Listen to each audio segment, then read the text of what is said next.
Hello everyone, it is your boy Winston, and I'm back at it again with another video. I hope that you are having an amazing day, and thank you so for supporting me and supporting the channel. Shout out to my YouTube channel members, Staying Young. I appreciate the support as always. And for those who aren't channel members, please consider joining. You guys will get a full shout out on every single full video that I drop on my channel. On top of that, there are going to be polls coming out on what type of content you guys want to see next, and channel members are going to be able to vote. On top of that, you guys are going to get early videos on every single one of you guys are going to get early viewing. So please consider joining. If you can't support that way and you want to support, just consider subscribing to the channel, turning on the notification bell. On top of that, be sure to check out the description box. There's going to be a link to my Discord, TikTok, Twitch, and Twitter. Go give me a follow on all of those platforms. But let's get started on today's video. Right into the deck profile. This is a 44 card build. I took this deck to my local, ended up going undefeated.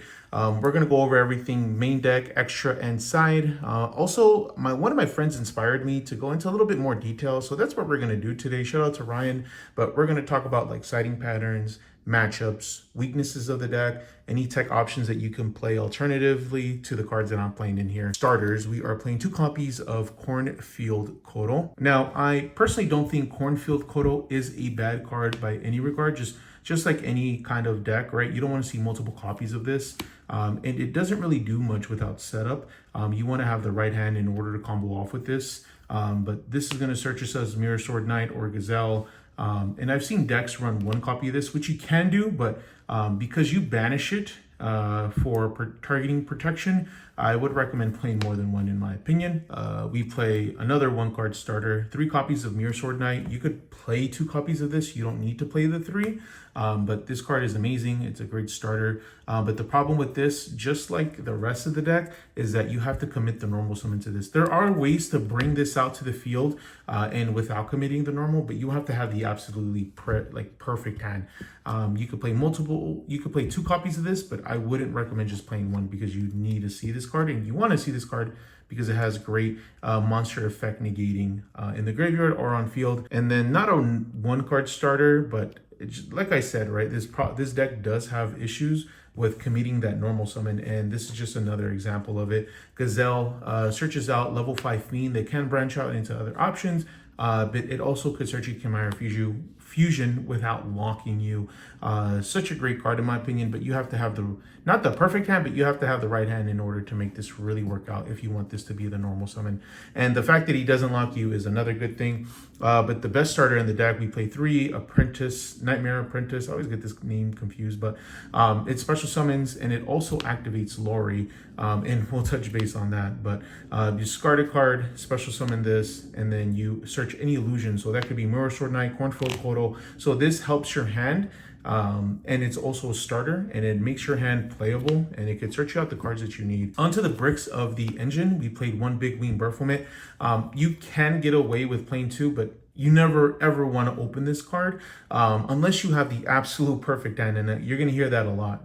But this card locks you into fusions when you use its on-field effect, and a lot of people think that any of these cards lock you into fusion, but none of them don't. The only one that does is this one when you use the on-field effect. Its revival effect does not lock you. And then we play 1 Diabels. This card is absolutely crazy. It's an anti-spell, one-sided, and it works anytime a card is set. You can pop a card you control and 1 card your opponent controls. And this also gets around like Imperm, Forbidden Droplet, Super Poly. This card is just absolutely crazy. And then we play 1 Tau, the Chanter. You don't have to play this, but man, this card is absolutely crazy. Send it to the graveyard off of one of the fusion monsters, or just get it to the graveyard and you can special summon any illusion monster. It locks you 2 illusions from the graveyard for the rest of the turn, but man, the end boards that you could end with that guy. And then the lock that I play, there are multiple that you can, but I'm playing the Barrier Statue of the Abyss. Locks you into dark, kind of easily outed, and in hindsight, maybe I should have played a different option that we'll talk about later. But definitely a good one, especially if you're playing against like Snake Eye. But it could be outed with just a simple Little Knight. Or some more support cards for the Chimera engine. We played 3 Chimera Fusion. Absolutely broken card. You can get away with playing 2, but I would always recommend 3 because it dodges effect negation, effect veiler, imperm, which is all targeting, and definitely a good way to get around that. On to the Fiendsmith stuff. I mean, we're going to go over this pretty quickly. We play 3 Engraver, 1 Lorry, and then we play the 1 Tracked. You can get away with playing 2. You don't need to play 2 if you're kind of on a budget, but if you already got the engravers, I mean, what's a third, right? But this is not a 1-card starter. It just helps set up protection from Nibiru, which is another big weakness of this deck. Edgem package, we play the 2 copies of Edgem Chain, we play the 2 copies of Poly, and then 3 copies of Patchwork. I want to see Patchwork more so over than these 2 cards, which seeing these cards is amazing. But I want to get the search effect off. And then when you open this card with Nightmare Apprentice, it's just absolutely crazy. I would never recommend playing more of the Poly or the Edgem Chain because you could just shuffle it back with certain extra deck monsters that we'll get to later. A newer package, I play the Evo Hero Sinister Necrom, the Adustic Gold, and then the Dark Fusion. This also gets us into the Fiendsmith package. That you do play in this deck. Send this card because it's a Fiend, searchable off of Gazelle, level 5 Fiend, and then banish to special summon this from the deck. I've done it multiple times where I shuffled this back off of the Engraver, get this back into the graveyard, banish it from the graveyard, summon this back out, and it's just a lot of recursion. The Dark Fusion, play it if you open up the Dusted Gold. That way you could at least get him to the graveyard. That way you could shuffle him back. But this gives you targeting protection because the Fiend that you summon off of this cannot be targeted. For some reason, people always think, oh, well, you have to go into a hero. I'm like, no, I don't, bruh. Board breakers / non-engine. We play the 3 Bestials because the Fiendsmiths are running around and great in some certain matchups. We play the 3 Book of Eclipse, and then we play 3 copies of Forbidden Droplets. And then for our last board breakers, we play 2 copies of Triple Tactics Talons. I wanted to play 3, but I just didn't want to put a lot of cards in the main deck. I'm already playing 44, and I don't feel the most comfortable with that.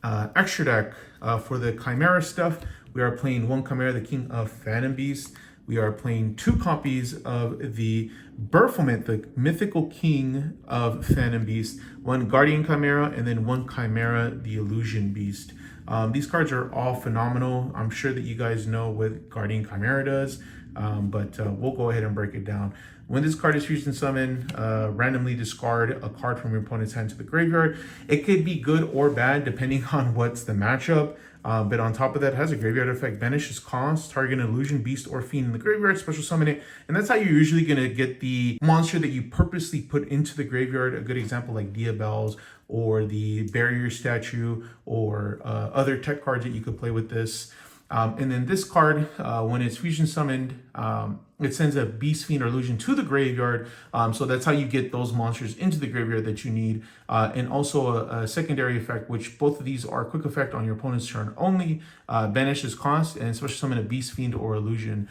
Guardian Chimera, phenomenal because it works. You summon it on Chimera Fusion and you get 2 pops on the field, 1 draw, or 2 draws, 1 pop, non-targeting, and usually can't be targeted because you're gonna have polymerization in the grave. Chimera, the Illusion Beast. This is how you go into the OTK. You use 3 illusions, 4 illusions with this guy. It could attack as many times as you use illusions for, and it's during damage cal, so the effect can't be like negated. The whole activation has to be negated, which is freaking crazy. Reduces it to 0, and then that monster can't be destroyed because it's an illusion monster, and you just keep attacking. And then that's how you OTK with this deck. More Chimera support. I play the Magnum the Reliever. This card is phenomenal. Just, gives you a little refresh on the hand. Shuffles back a fusion spell or polymerization from the graveyard into the deck to draw a card. And then quick effect, when a card or effect is activated, you could banish a fusion or polymerization to target a card on the field and destroy it. Fiendsmith package, we are playing, of course, the 1 Desiree, the 1 Sequence, and then the 1 Requiem. These cards are absolutely insane. Get you exactly what you need. And it's so easy to go into Requiem because you're going to go into Dust of Gold, or if you open up the Engraver, you're just going to go into this, which is absolutely crazy. And the rest of this package is looking like 1 Wave High King Caesar. We are playing the 1 Necroquip and Aerial Eater. I think in both of the events, the local that I went undefeated at and at the AZ Regional Area Eater, it just didn't do enough in my personal opinion. Yeah, it's great. It sends a fiend, but I mean, That's not a lot in this deck. You need to be able to fuse to continue to play, in my personal opinion. But we'll talk about that later. And then for the generic monsters in the deck, we play one Lars, we play one Little Knight, and then we play one Chaos Angel. Crazy how you could go into Chaos Angel. I ended on a board of Wave King. I ended on a board of Chaos Angel, and then I ended on like Barrier Statue with Dia Bells. But yeah, and then a Chaos Angel. It's just so crazy that you could go into that. The look on people's faces when you're like, "Whoa, you could go into a synchro with this deck," because you're just so used to branded. Onto the side deck, we are playing one Gamma Seal. I think the one big issue that this deck does have is like monsters that are unaffected by activated effects. Going second, you just want to blow up whatever card that they end up setting. So that's why I play the one Gamma Seal. And then for hand traps, I think my third hand trap, but you'll see. We play Phantasme. I never really saw this card, but in theory, it's really good, right? Especially with like SP running around, and very crucial card that could get you into those right board breakers that you need. Just like back row hate, right? We play the Duster and the Lightning Storm. In the finals at the local, I ended up playing against a lab player. In the finals, ended up just Lightning Storm blowing him out, and then he couldn't continue to play Zeebrugg. But yeah, never mind, it did come up. For some more hand traps, we play the 3 copies of Spooky Dogwood. I mean, self-explanatory, right? Like the way time is nowadays, you want to make your opponent commit, and then that way we could go ahead and gain those life points for game. And then we play 3 copies of the Melchummy. I've literally activated this, and people just pass because you don't want to give me any more cards. This card is at least a 1-for-1 trade. If you get them to right when they commit. Such a phenomenal card in my personal opinion. And then going first stuff, I think is just phenomenal in the game right now. Deck Lockdown, phenomenal against Yubel, phenomenal against like any top tier deck at the moment because they're going to search or special summon, right? That's why a lot of people are citing in Droll. This is a board breaker build, so that's why I ended up going through board breakers. Jumping into the next segment, siding patterns. So some of the side cards ended up taking out. I always usually took out 1 Triple Tactics Talons. Depending on the matchup, right, you would do 2, but for the most part, I sided out 1. That way I could see some board breakers or the hand traps that I would side in. As for the Chimera stuff, I would usually side out 1 Mirror Sword Knight, 1 Cornfield Kodo, depending on matchup, right, 1 Barrier Statue, because you don't want to see this card going first, and especially going into game 3, you don't want to open this card going second. And then 1 Chimera Fusion is also a card that I would typically side out because get away with playing with 2. So it's reason why I would always side 1 out. 1 Fiendsmith Engraver, like I mentioned earlier, 2, you could get away with playing 2, and especially if you're like playing on a budget or, you know, maybe you just didn't want to fully commit to the playset. Patchwork, not that like Patchwork's bad, it's a phenomenal freaking card, but going second, I'd rather much see a board breaker than, you know, see Patchwork. I sometimes cited out this engine, mostly this. This falls in the same category as Barrier Statue, depending on a matchup, right? Like, I don't want to see a Dusted Cold, you know, going into game 3. It would just really, really suck. So that's why I would side this engine out sometimes, but more so Dark Fusion than anything. Bystials, depending on the matchup, right? Like if they don't have any darks, I would usually sided them out. Didn't run into a lot of matchups where I sided these out, but they're definitely there, right? Like I played a plant deck and like there's no reason to keep the Bystials in there. But those were some of my siding patterns. Some different tech options that you could play, right? You don't have to play the Fiendsmith package. So if you don't play that, you don't have to play the Evil Hero package as well. These cards are really, really expensive. So you could just kind of substitute these for like more hand traps. Same thing with like the board breakers, right? Depending on what build you want to do. If you don't want to play board breakers, you're definitely going to play more hand traps or like cross out as well. Just keep in mind that this deck does lose to like a single Ash or Imperm or Veiler. So I think like playing like board breakers like Triple T or Thrust or anything like that are just really, really good in my personal opinion. And I would always recommend playing Triple Tactics Talons, especially in this day and format. But same thing with like the Chimera Fusion, right? You don't have to play all those pieces like Cornfield Kotal, or you don't have to play multiple copies of Mirror Sword Knight, or like Berfoment. If you want to make that deck list thin, those are some options that I would recommend. the barrier statue, you can play multiple strategies, right? I've seen a strategy where you activate Protector the Sanctuary and that trap card strategy Disturbance and makes your opponent like discard their whole hand, and then because of like Protector the Sanctuary, you can't draw outside of the draw phase, of course, which is absolutely crazy. You could play Tiger King Wang Yu. And realistically, the Diabell anti-spell is more than enough a lot of the time, but you don't have to play these tech options. But I do think that Tiger King Wang Yu, especially in this format, is maybe a little bit better because like I mentioned earlier, right, you could just out this with like a little knight. Yeah, they won't attack directly, but they're going to be able to break the board relatively easy, especially because sometimes you have to commit to like one lock, right? And what I mean by that is like you either commit to this or you commit to Diabells or you commit to another monster. Usually you're not like having both on the field. If you can, like that's crazy, but usually you're not. So onto weaknesses of the deck. Like I don't think you understand how hard Droll hits this deck. All right, this card searches, this card searches, this card searches, this card searches, this card searches, this card searches, this card searches. This could potentially lead to a search. Like Droll just hurts so freaking much in this deck. It's definitely something that I would really keep in mind. You search a lot and that Droll is gonna drop. You know what I'm saying? So definitely something to consider because you commit so much, right? Like the normal summon and Mirror Sword Knight, Cornfield Kodo, right? Like maybe not Cornfield Kodo, but they can ash it. Like this as well, this as well, like this as well. Like you lose to a single hand trap a lot of the time. That's why I took the board breaker approach. Yeah, like maybe I'll get drolled, but like I'm gonna have Forbidden Droplet, I'm gonna have Book of Eclipse, or whichever board breaker that you want to play, right? Like your opponent's not gonna play if you're playing it right. But as far as like matchups, I think this has potential to be tier 1. I definitely think it's more rogue and something that people just don't expect, in my personal opinion.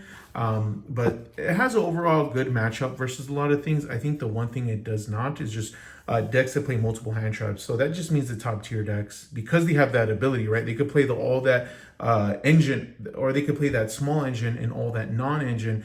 And if we go first, if we just have like one normal summon or one commitment, like they're just gonna be able to blow us out of the water and kill us next game. I think that's the deck's biggest weakness right now. Okay guys, so that's gonna be it for today's deck profile. Let me know what you guys think of this format, where I break it down a little bit more, other than just give you my list. I give you my thoughts and opinions on the matter. I definitely think the deck is rogue, potential tier 2, potential tier 1, quite maybe if you have the right build and you're lucky on that day. But yeah, let me know what you guys think in the comment section below. Maybe go into a little bit more detail. But yeah, I will check you guys out later. My name is Winster. Like, comment, and subscribe. You have a good day.